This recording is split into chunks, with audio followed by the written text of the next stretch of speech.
大家好啊！今日我哋嚟到呢，就係想報告返我哋動物大遷徙最新嘅進展。好多謝政府部門嘅支持，我哋終於喺6月同發展局開咗會啦。如果一切順利嘅話呢，大概喺4至6個月呢，我哋會得到政府部門呢會批一個空置用地嘅撥款俾我哋。期間我哋會出標書啦，我哋會聘請專業人士。咁希望明年呢，我哋嘅目標呢就係可以年頭呢就可以展開我哋嘅工程啦。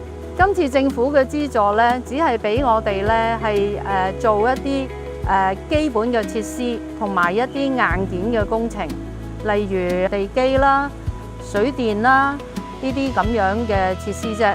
新中心裏邊嘅動物福利設施、醫療設備同埋教育項目，我哋都需要大家繼續支持我哋。大遷徙能夠一步一步咁前行，真係好多謝大家不離不棄。一有咩新消息呢，我一定會同大家匯報。多謝大家。